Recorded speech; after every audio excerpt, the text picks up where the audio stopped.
Hey everyone, welcome back to my channel. I'm Megan, and today I'm going to be discussing the book, The Map That Leads to You, that I just finished right before the movie on August 20th on Amazon Prime. So let's get into it.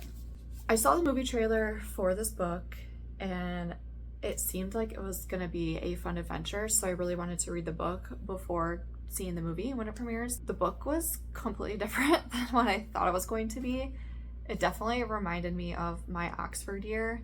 The beginning was really good at the book in terms of when the characters met on the train and the relationships that build around them and the couples that form. And I don't want to say I got kind of bored, but it felt like it was super long of the adventures that the group of girls had as well as the boys on the trip.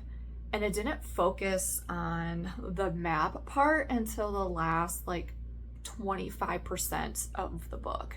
I'm just reading this book and I'm like, okay, when's it gonna happen? When are they going to either, get split up, go their ways, and something happens where she has to go find him again, and you learn that she accidentally takes his journal home with her. And so I was like, oh, okay, so that's gonna be the part, which I knew that Jack wasn't gonna go back to the US with her. But with her inadvertently having his grandfather's journal, I thought to myself, oh, okay, so this is going to be the thing where she's going to go find him because he ends up leaving her at the airport with no contact or communication. So in my head, as I'm reading that part, I was like, oh, okay. I was like, this would be great. I wish this happened about maybe 50% through the book, not towards the end of the book. And then it just continues her life for the next 6 or so months back in New York. And I'm like, okay, why am I reading about all this stuff and how she's dealing with him being gone? I'm like, you have the journal, go find him. And towards the end of the book, she's narrating and she says something, I knew it wasn't me who was supposed to come find him. That's not what he would have wanted, because he ends up getting sick, yada yada yada.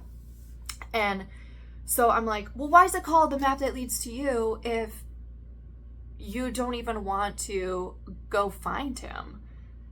If you're not even gonna go find him, then there's no map, there's no way for you to get in contact with him. So I'm literally, the last scene that they had together was in the airport when he said he had to go to the bathroom, and then he took his bag with him and never came back. And so I'm like, well, what's the point of this map leads to you if you're not going to go meet him and see him? And I was literally getting through the last 100 pages. I'm like, she better see him. She better go find him.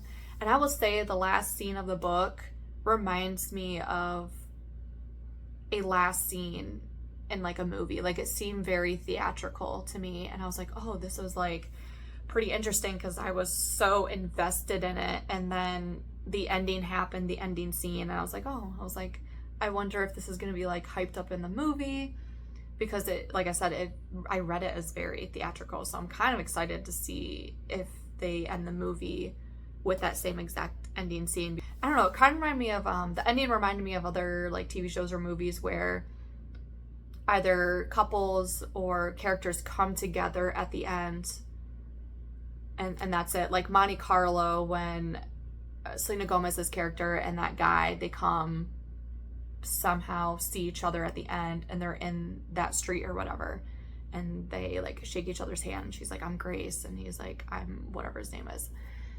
And so that's kind of how the movie ends, and the ending of this book reminded me of that. Overall, I just have mixed feelings about the book. I wish I got more out of it. I wish there was more of just the idea that it's the map that leads to you. I just wish we got more of that, because there was the scene where she goes back to the tree and there's a note there, and there's these little tidbits in the book that I just wish it kept going. And I wish that her going back to finding him didn't happen in the last 25% of the book. I wish it happened at least 50%, so that you could see more of her just going around and picking up these different clues and, trying to find him. That's it for this video. Thank you for watching, and I'll see you next time.